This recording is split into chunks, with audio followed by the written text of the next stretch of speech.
Bismillahirrahmanirrahim. Assalamualaikum warahmatullahi wabarakatuh.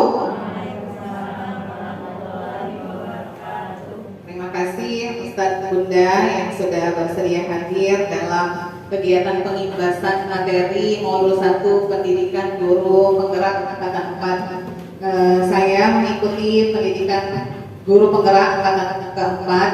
Ini sudah masuk sekitar 4 bulan dan sudah menyelesaikan modul 1. Yang saya hormati Wakil Kepala Sekolah Bidang Kurikulum Bunda Yanti, yang saya hormati Wakil Kepala Sekolah Bidang Kesiswaan Ustadz Serta, dan yang saya hormati semua rekan-rekan guru yang sudah hadir di ruangan ini.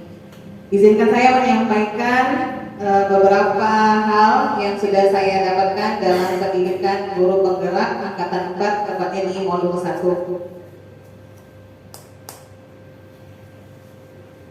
Ya, di modul 1 ini tentang paradigma dan visi guru penggerak ada 4 pembahasan. Di modul 1.1 ada refleksi filosofi pendidikan Ki Hajar Dewantara. Kemudian modul 1.2 nilai dan peran dari guru penggerak. Kemudian di modul 1.3 ada visi guru penggerak, dan modul 1.4 budaya positif. Yang pertama modul 1.1 refleksi filosofi pendidikan Ki Hajar Dewantara. Mungkin teman-teman semua sudah tahu siapa Ki Hajar Dewantara. Beliau adalah Bapak Pendidikan Indonesia. Menurut Ki Hajar Dewantara bahwa pendidikan itu adalah tempat persemaian benih-benih kebudayaan dalam masyarakat. Ada sebuah Ki Hajar Dewantara yang sangat terkenal, Ingarso Sungtulodo, Ingmadya Mangunkarsa, Tuguri Handayani. Di depan guru hendaknya menjadi teladan, di tengah bisa menjadi pembuat prakarsa ide bersama murid, kemudian di belakang bisa mendorong para murid untuk keberhasilannya. Kita lebih sering ke Tuguri Handayani ya. Ternyata semuanya dari Ingarso Sungtulodo, Ingmadya Mangunkarsa, dan Tuguri Handayani.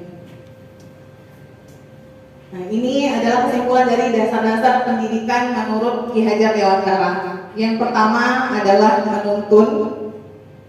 Menuntun di sini adalah maksud pendidikan itu menuntun segala kekuatan kodrat yang ada pada anak-anak agar mereka dapat mencapai keselamatan dan kebahagiaan yang setinggi-tingginya sebagai manusia maupun anggota masyarakat. Di sini kita sebagai pendidik itu hanya dapat menuntun tumbuh atau hidupnya kekuatan kodrat yang ada pada anak-anak.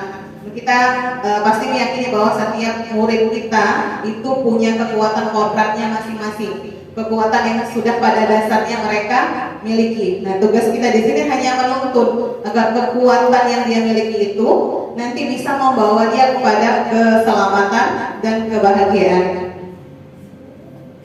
Kemudian yang kedua tentang kodrat anak.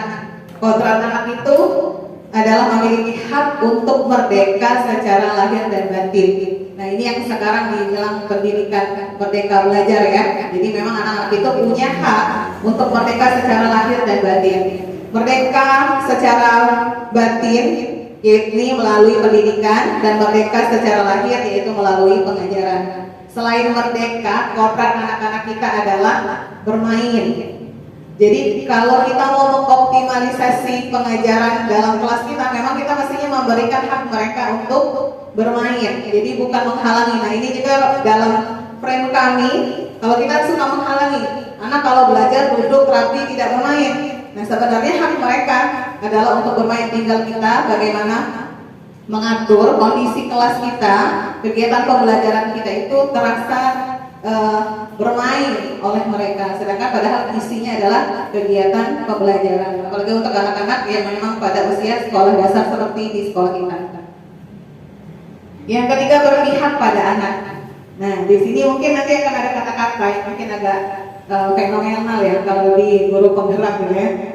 Ki Hajar Dewantara menyatakan bahwa pendidikan itu bebas dari segala ikatan, dengan suci hati mendekati sang anak, bukan untuk meminta sesuatu hak, melainkan untuk berhamba pada sang anak. Ini kata berhamba mungkin pertama kali saya mendengar ini, bahkan waktu pertama kali ikut itu menyanyikan mars lagu penggerak berhamba pada anak gitu ya.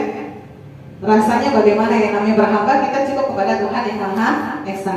Tapi Ki Hajar Dewantara mengartikan kata berhamba di sini, orientasi kita benar-benar memang kepada siswa. Jadi kita memang berpihak kepada mereka. Pengajaran, kegiatan yang kita lakukan di kelas di sekolah ini memang orientasi adalah untuk keselamatan dan kebahagiaan anak-anak kita ke depannya. Nah selanjutnya, anak bukanlah tabula rasa. Jadi mereka bukan kertas kosong yang bisa kita isi sesuai dengan keinginan kita, baik sebagai orang tua maupun guru. Jadi mereka sebenarnya sudah punya garis samar yang tadi dibilang sebagai kontrak anak. Jadi mereka sudah punya kemampuan sendiri. Nah itu tugas kita sebagai pendidik dan juga misalnya kita sebagai orang tua itu menebalkan garis yang samar tadi. Nah dituntut agar garis samarnya ini bisa lebih tebal, kemudian garis ini yang membawa mereka kepada kekuatannya sehingga mereka bisa selamat dan bahagia sebagai manusia seutuhnya. Nah di sini yang selanjutnya adalah guru itu bagai petani. Ada yang merasa kita sebagai petani? Ada? Kalau petani berarti kita menanam, ya, menjaga tanaman kita. Bagaimana tanaman kita itu bisa tumbuh dengan baik. Harapan petani pasti kepengennya hasil pertaniannya bagus ya. Rasanya semua petani pasti menginginkan apa yang ditanamnya itu menghasilkan, gitu ya. Nah di sini Ki Hajar Dewantara mengatakan bahwa seorang petani dalam hakikatnya sama kewajibannya dengan seorang pendidik yang menanam jagung misalnya hanya dapat menuntut tumbuhnya jagung, dapat memperbaiki kondisi tanahnya, memelihara tanam jagung, memberi pupuk, membasmi ulat dan sebagainya. Nah kita juga sebagai guru seperti itu, kita menginginkan anak kita ini seperti visi kita visi sekolah kita mencetak generasi penerus bangsa. Nah, kita itu kan generasi pemimpin pelurus bangsa gitu ya. Nah, yang kita inginkan seperti itu, yang kita bisa lakukan menuntun mereka. Tapi kalau untuk memaksakan mereka menjadi seperti apa yang kita inginkan, itu tidak bisa. Tapi kita menuntut dengan segala program dan kegiatan-kegiatan kita di sekolah, kita mengarahkan anak kita itu seperti kepada visi sekolah kita. Yang selanjutnya budi pekerti. Budi itu adalah pikiran, perasaan, dan pekerti itu adalah tenaga. Agar terjadi keseimbangan terhadap anak kita, maka kegiatan pendidikan dan pengajaran harus menselaraskan dua hal ini.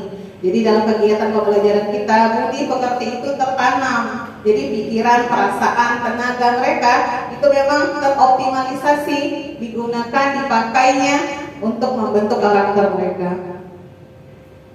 Nah ini yang selanjutnya adalah kodrat alam dan kodrat zaman. Kodrat alam tadi, anak itu sudah diberikan Allah dengan kemampuan dasar, karakternya masing-masing, jadi sudah punya semua ya. Tadi bukan kertas kosong, sudah punya garis samarnya. Inilah yang sudah dikaruniakan Allah dari lahir. Kemudian kodrat zaman, anak itu akan tumbuh sesuai dengan zamannya, bukan sesuai dengan zaman orang tuanya ataupun zaman kita para pendidiknya. Maka dari itu, ini harus benar-benar diperhatikan kita sebagai pendidik. Kalau sekarang anak sudah biasa dengan gadget, dengan aplikasi-aplikasi, bagaimana aplikasi itu tidak dijauhkan, tapi dioptimalkan dengan pendidikan. Dia bisa berkolaborasi menjadi suatu kegiatan pembelajaran. Itu untuk modul yang pertama. Bunda Ustaz, ada pertanyaan atau ada yang mau disampaikan? Oke. Begitu saya lanjutkan di modul 1.2. Nah, di sini baru masuk tadi dasar-dasar mengapa kita harus mendidik. Yang di modul 1.2 ini dijelaskan apa sih peran dan nilainya guru penggerak. Peran guru penggerak di sini ada 5. Yang pertama menjadi pemimpin pembelajaran. Kemudian yang kedua mendorong komunitas praktisi. Yang ketiga menjadi coach bagi orang lain. Yang keempat mendorong kolaborasi guru, dan yang kelima mewujudkan kepemimpinan murid. Dari peran guru penggerak ini sudah beberapa idealnya. Nanti setelah pendidikan guru penggerak bisa berpraktis langsung, 5 peran ini bisa dioptimalkan. Kalau saat ini belum ke semuanya, tapi masih mengoptimalkan diri juga sambil masih menempuh pendidikan di guru penggerak untuk mewujudkan peran guru penggerak ini. Kemudian nilai-nilai yang harus ada pada guru penggerak, yang pertama mandiri, yang kedua reflektif, yang ketiga kolaboratif, inovatif, dan berpihak pada murid. Nah ini tugas saya di modul 1.2 demonstrasi kontekstual, diminta menganalisis kekuatan yang ada pada diri saya saat ini. Ya, sebagai guru saya saat ini seperti apa? Bagus ya gambarannya. Kemudian di pendidikan guru penggerak ini saya mengasah kemampuan pada diri saya. Saya yakin bahwa kemampuan ini masih sangat kurang untuk mempunyai nilai-nilai sehingga bisa memerankan dengan maksimal peran dari guru penggerak. Hasilnya yang diharapkan bahwa murid-murid yang diajarkan itu memiliki profil belajar Pancasila. Mungkin Bunda Ustadz sudah dengar ya apa itu profil belajar Pancasila. Ini kan yang sedang digaungkan oleh Kementerian Pendidikan, oleh Mas Nadiem ya. Nah, berharapnya kalau anak-anak kita punya ketujuh profil belajar Pancasila ini, Indonesia akan lebih baik. Kemudian di modul 1.3 tentang visi guru penggerak, sudah tahu peran, sudah tahu nilai-nilai yang harus dimiliki. Nah, diminta untuk membuatkan visi. Jadi menjadi guru penggerak ini maunya apa sih? Apa yang harus dilakukan? Tentu saja akan bersejalan garis lurus dengan visi yang ditetapkan sebagai guru penggerak. Kalau dari Kemendikbudnya, visi guru penggerak itu untuk mewujudkan capaian merdeka belajar. Jadi dari guru penggerak ini, capaian merdeka belajar dengan mewujudkan profil belajar Pancasila ini bisa diwujudkan. Nah di sini saya sudah membuatkan visi saya sebagai CGP, sebagai calon guru penggerak. Di sini saya menuliskan menjadi bagian penting dari terwujudnya murid yang memiliki profil belajar Pancasila dan berjiwa pemimpin. Nah ini kan menjadi kekhasan sekolah kita juga. Kalau lihat dari 7 profil belajar Pancasila tadi, yang pertama itu bertakwa kepada Tuhan Yang Maha Esa. Kemudian yang kedua berkebinekaan global. Yang ketiga bergotong royong. Keempat kreatif. 5 bernalar kritis. Yang kelima mandiri. 24 berapa itu? 6 ya, bukan 7 ya. 6 profil belajar Pancasila ya.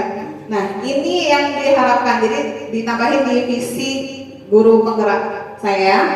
Saya sebagai guru penggerak saya tambahkan selain profil belajar Pancasila juga memiliki jiwa kepemimpinan. Nah untuk mewujudkannya ini peta kekuatan yang saya buat. Aktor kuncinya adalah saya, karena visinya saya tentu saja yang terkunci untuk menjalankannya dari diri saya sendiri. Kemudian aktor utamanya adalah murid, karena end in mind-nya adalah profil belajar Pancasila, ya, belajarnya, muridnya. Kemudian untuk pendukungnya banyak sekali. Semua yang warga sekolah hampir terlibat, dari kepala sekolah, ketua yayasan, wakil kepala sekolah, rekan sejawat, bahkan ke bagian sarana prasarana, kemitraan dan lain-lain. Ini lingkaran pengaruh, lingkaran peduli dan lingkaran perhatian. Alhamdulillah di guru penggerak ini selaras sekali dengan pembelajaran kita 7 Habits dari Stephen Covey ya.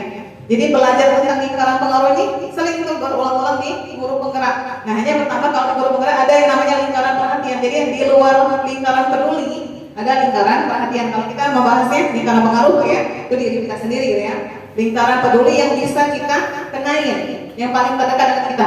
Nah ada lagi lingkaran perhatian yang mungkin lebih jauh, yang sepertinya sulit digapai, tapi sebenarnya bisa kita optimalkan. Ini peran dan manfaatnya pun sudah saya petakan, dan beberapa sudah mulai saya lakukan. Kekuatan-kekuatan ini sudah mulai diwujudkan.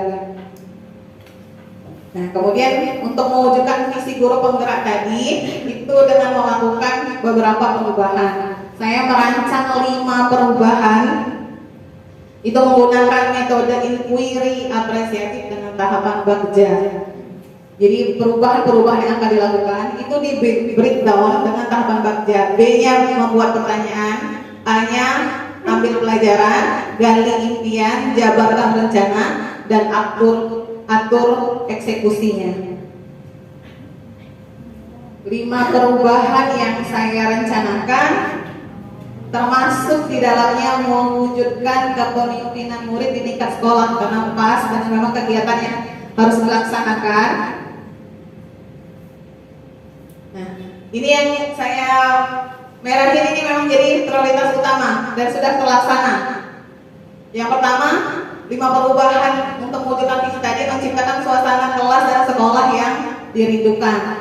Sudah mulai berguyur ya, berdasar membuat tampilan sekolah kita lebih enak dipandang dan membuat lebih betah harapannya ya. Yang kedua, menyelenggarakan kegiatan pembelajaran yang aktif dan menyenangkan. Yang ketiga, mengadakan taman baca di setiap kelas dan lingkungan sekolah. Yang keempat, mewujudkan kepemimpinan murid di tingkat sekolah sesuai dengan minat dan bakat. Dan yang kelima, melibatkan murid secara sentral dalam kegiatan masa pengenalan lingkungan sekolah. Nah, ini yang sudah didahulukan, yang sudah saya cetak merah itu mewujudkan kepemimpinan murid di tingkat sekolah, yaitu Student Lighthouse Team yang sudah kita buat. Ini sudah dicatat semua dengan metode Bagja. Setiap perubahan itu buat pertanyaan, ambil pelajarannya, kemudian menggali impiannya untuk apa, kemudian dijabarkan rencananya itu seperti apa saja yang akan dilakukan. Selanjutnya mengatur eksekusinya, sehingga alhamdulillah LHT sudah terbentuk saat ini. Nah, yang lainnya masih ada yang masih dalam tahap proses dan ada yang masih tahap rencana.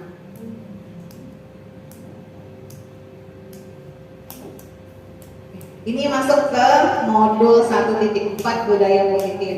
Nah, ini yang menjadi praktik penting dari perwujudan visi guru penggerak. Salah satunya adalah bagaimana kondisi sekolah kita, budaya di sekolah kita adalah budaya positif. Ini ke slide lain.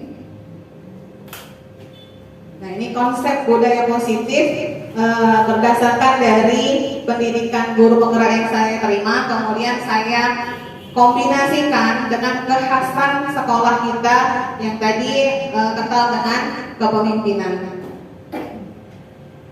Nah, di sini budaya positif yang akan diterapkan, yang pertama itu adalah perubahan paradigma. Yang kedua, bagaimana konsep disiplin dan motivasi.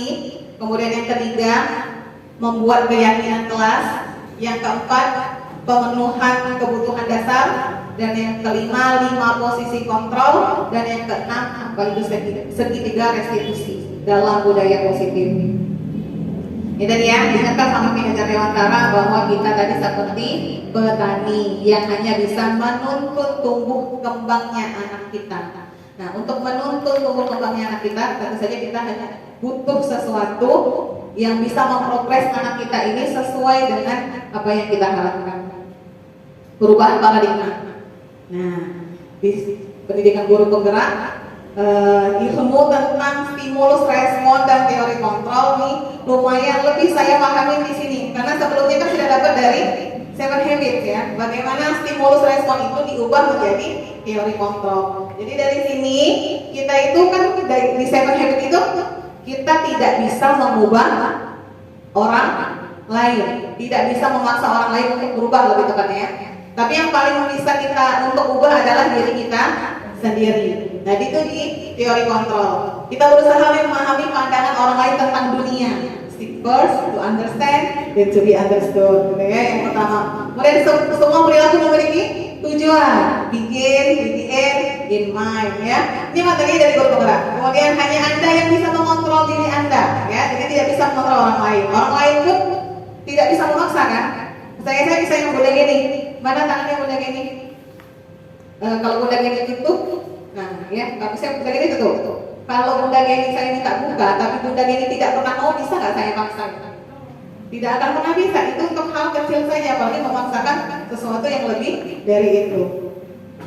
Kemudian, iya, pilihan ada pada diri kita, ya kemudian kolaborasi dan konsensus menciptakan pilihan-pilihan baru. Ini sinergize ya, bagaimana kita bisa bersinergi dengan semua warga sekolah untuk menciptakan pilihan-pilihan baru, dan itu yang menjadi terbaik untuk murid kita. Tadi ending-nya adalah murid kita. Kemudian model berpikir menang-menang. Jadi ini sekolah kita banget lah pendidikan guru penggerak. Jadi saya berpikirnya bahwa semua sekolah ini memang akan diarahkan bagaimana lebih kurang akan memiliki karakter seperti yang Seven Habits itu akan diterapkan. Karena kan yang mengikut ini mayoritas adalah sekolah negeri, dan kebetulan kita pakai Seven Coffee dengan Seven Habits-nya itu udah matching banget. Jadi Bunda Ustaz ikutlah guru penggerak. Ya, nah ini yang sering kesalahan. Kalau saya sendiri ini sering bahwa saya bisa mengontrol murid. Ini bertahun-tahun menjadi guru itu sering ada di kepala saya bahwa saya pasti bisa nih murid saya kontrol nih. Ya bisa saya arahkan nih, dia pasti mau. Ya, nah ini ternyata paradigma yang salah gitu ya. Kemudian ilusi bahwa kritik akan membuat orang merasa bersalah dan membakar karakter. Jadi kritik-kritik pedas gitu ya. Itu yang kita harapkan. Kalau saya marahin, ini pasti berubah anak ini gitu ya. Kemudian ilusi bahwa semua perbuatan positif pasti bermanfaat. Wah pinter, hebat ya. Tidak kepada semua anak itu akan bermanfaat. Mungkin ada, tapi kita tidak bisa memastikan bahwa itu benar-benar bermanfaat untuk dirinya. Kemudian ilusi bahwa orang dewasa memiliki hak untuk memaksa. Apakah ilusi ini masih ada pada diri kita? Saya sedang berusaha mengubahnya ya. Ya, semoga kita berusaha untuk mengubahnya ya. Ini konsep disiplin dan motivasi. Nah, disiplin ini sebenarnya artinya adalah belajar. Tapi kalau kita dengar kata disiplin, kesannya apa? On time, taat, tertib, ya, patuh, pokoknya agak keseram-seraman ya, pokoknya harus disiplin gitu ya. Nah ini makna disiplin jadi berubah jadi sesuatu yang dilakukan seseorang pada orang lain untuk mendapatkan kepatuhan, kecenderungan umumnya dengan ketidaknyamanan.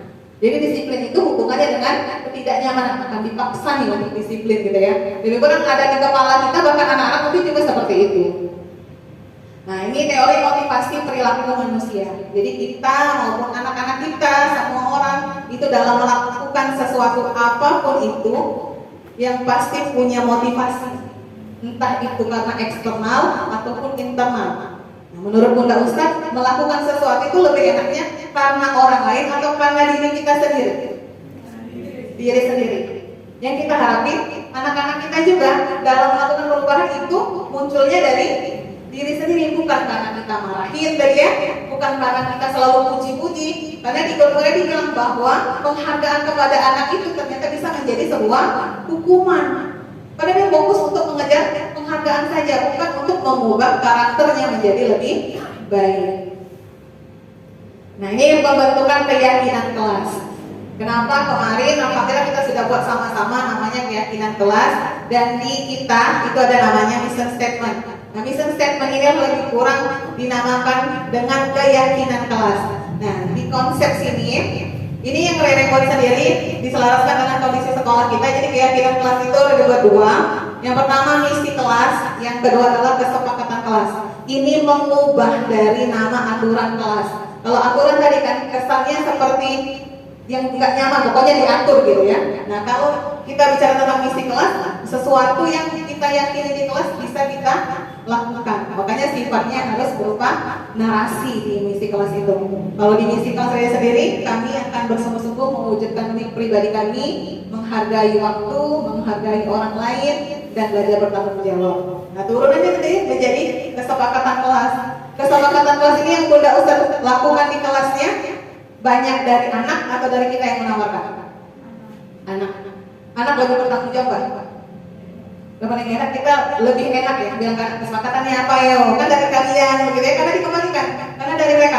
Jadi 100% hampir itu dari anak semua. 10 item kesepakatan yang ada di kelas itu dari mereka. Nah, jadi untuk menumbuhkan motivasi internal. Kemudian, nah misi dan kesepakatan kelas ini dibuat bersama-sama, dibuat semaksimal mungkin, kemudian diletakkan di teks strategis dan kemudian dievaluasi. Karena kalau misalnya sudah tidak sesuai, bisa saja kita buat kesepakatan kembali dengan murid-murid kita. Kemudian pemenuhan kebutuhan dasar. Nih, kebutuhan dasar manusia itu ada 4. Ada kebutuhan karena ingin dicintai, memiliki, dimiliki, penguasaan terhadap sesuatu, karena kesenangan ataupun karena kebebasan. Anak kita, murid-murid kita dalam melakukan apapun dasarnya pasti di antara 4 ini. Kalau yang di kelasnya tidur terus ya, pasti salah satunya kenapa ya? Apakah karena dia ingin cari perhatian sama guru? Kalau cari perhatian yang mana berarti kebutuhannya? Cinta kasih gitu ya. Kalau dia tidur terus karena lapar, ngantuk gitu ya. Mereka ada kebutuhan dasarnya yang tidak terpenuhi gitu ya. Ada yang tidur mungkin, pokoknya kalau aku yang tidur orang nggak bisa negur aku. Dia ke penguasaan gitu ya. Tidurnya senang, pokoknya yang namanya tidur tuh senang. Tapi ketika belajar sebenarnya dia nyangkut apa yang dibilang gurunya. Dia kesenangan. Dan dia ada yang kebebasan, tidak mau diatur. Nah ini yang bisa jadi kalau anak kita mungkin dalam tanda kutip agak terkenal ya di kelasnya, bisa cari kebutuhan dasarnya apa ya. Nah di sini kita ada 5 posisi kontrol seorang guru. Kita bisa menempatkan diri kita pada penghukum, pembuat orang merasa bersalah, teman, pemantau, atau manajer. Kalau penghukum ya, kalau hukuman fisik, hukuman verbal. Ada yang pernah menjadi penghukum? Saya. Pembuat orang merasa bersalah, gayanya ya kayak halus, lembut. Cuman dia tujuannya dia merasa bersalah nih, gitu ya. Itu membuat orang merasa bersalah. Siapa pernah? Saya lagi, ya. Yang ini teman, ya. Jadi seperti tidak mau menyakiti murid, tapi banyak apa yang anak-anak juga, gitu ya. Jadi seperti teman, ya. Kemudian sebagai pemantau, kan itu diawasi itu ngapain ya, catat, ya. Nanti dari itu catat, kan? Jadi kamu memantau ya. Siapa pernah? Saya, ya. Saya semua, ya. Nah ini yang terakhir adalah manajer. Ini posisi kontrol yang terbaik bagi seorang guru. Ya manajer, kita memposisikan diri sebagai mentor, di mana guru berbuat sesuatu bersama dengan murid, mempersilahkan murid mempertanggungjawabkan perilakunya, kemudian mendukung murid untuk menemukan solusi atas permasalahannya sendiri. Belajar mas ya menjadi manajer. Semoga kita bisa menjadi manajer semua untuk murid-murid kita. Nah, ini ada konsep ciri khas dari disiplin positif, budaya positif itu adalah dengan segitiga restitusi. Apa itu restitusi? Ini adalah sebuah cara untuk menanamkan disiplin positif pada murid. Nah, ada tahapan-tahapan. Ini ciri-ciri dari restitusi. Restitusi itu bukan untuk membuat seseorang menebus kesalahan, tapi belajar dari kesalahan. Kemudian dia menguatkan fokus pada solusi dan bisa mengembalikan murid kepada komunitasnya atau kelompoknya. Nah ini tahapan dari segitiga restitusi.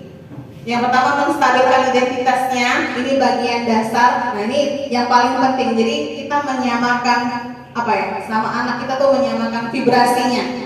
Jadi tidak apa-apa kamu melakukan kesalahan. Jadi sudah ada kata-kata seperti itu. Anak-anak kalau dibilang dia salah, kemudian kita bilang tidak apa-apa. Kira-kira seperti apa perasaannya? Ada perasaan kayaknya nggak apa-apa ini ya pada awalnya. Tapi kan baru tahap pertama gitu ya. Bahkan kalau misalnya kesalahan itu ternyata pernah juga bisa kita pakai, pernah kita lakukan. Bisa aja kita pakai, bunda, Ustaz juga pernah melakukan ini dulu. Ya, tapi semua orang bisa berubah. Dilanjutkan dengan validasi tindakan yang salah. Nah, validasi ini menanyakan benarkah kamu melakukan ini. Kemudian tadi kan kita sudah menganalisis nih ya di awal. Ini kemungkinan mereka melakukan hal itu kenapa? Kita validasi. Ini kenapa terlambat terus ya? Kenapa kalau belajar tidur terus? Gitu. Itu bisa divalidasi di sini. Kemudian menanyakan keyakinannya. Dikembalikan ke misi kelas dan kesepakatan kelas. Kayaknya kalau dia terlibat dalam pembuatan kesepakatan, pembuatan misi, dia akan tahu bahwa apa yang dilakukannya kurang baik. Dan tadi lebih kepada penumbuhan motivasi internal anak untuk merubah menjadi lebih baik. Nah, untuk aksi nyatanya sudah saya terapkan pada salah satu murid bernama Muhammad Tishaban. Dan ini keberhasilannya 90%. Itu Tishaban di semester 1 paling sering tidak mengikuti Zoom, tidak mau kalau jam belajar dia on time, masuk terus. Tapi kalau pagi 7.00 hampir tak pernah ada. Nah, setelah dia melakukan restitusi, saya adakan Zoom secara langsung kepada Aban menggali apa yang dilakukannya itu, kebutuhan dasarnya apa. Nah, mulai itu kan kebutuhan dasarnya Aban apa. Dan ada satu hal sebenarnya yang agak unik dari jawabannya. Wah, Aban ketika Zoom tuh secara sholat duha secara Zoom tuh nggak sholat katanya rasanya kan. Nah, kan dia bilang kan nggak apa-apa. Jadi pemahaman dia sendiri dipahamkan sama orang tuanya nggak masuk ketika berdua saja Zoom masuk. Saya bilang saja sama Abang kalau memang merasa tidak yakin tetap Zoom bersama untuk sebagai latihan sholat duhanya. Kemudian lakukan tadi secara mandiri. Alhamdulillah sampai sekarang masuk terus, dan kalaupun tidak masuk ya ngabarin dan on time. Dan ini dari praktek langsung dari ilmu yang didapatkan di guru penggerak ini memang cukup membawa perubahan signifikan, namun lagi-lagi butuh konsistensi dalam menerapkannya. Masih banyak PR juga murid-murid di kelas, semoga bisa diterapkan, dan berharapnya Bunda Ustadz juga bisa menerapkan seperti ini atau dengan cara yang lebih baik. Jadi kalau ada kesempatan buka lagi guru penggerak, silahkan ikut, insya Allah ilmunya banyak dan bisa benar-benar aplikatif dalam kehidupan pendidikan kita, terutama untuk di lingkaran pengaruh kita yang di kelas kita ataupun di sekolah kita. Itu saja Bunda Ustadz yang bisa saya sampaikan tentang apa yang sudah saya dapat dari pendidikan guru penggerak lebih kurang 3 bulan ini. Atas perhatiannya saya ucapkan terima kasih banyak. Wassalamualaikum warahmatullahi wabarakatuh.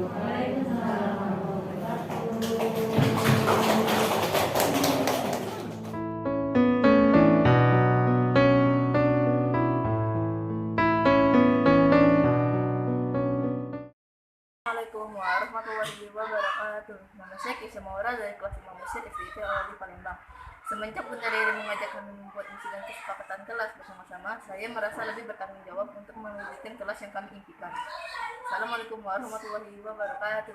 Assalamualaikum warahmatullahi wabarakatuh. Nama saya MT Syaban atau bisa dipanggil Aban. Saya dari kelas 5 Mesir SDIT Abladi Pak Jo Palembang.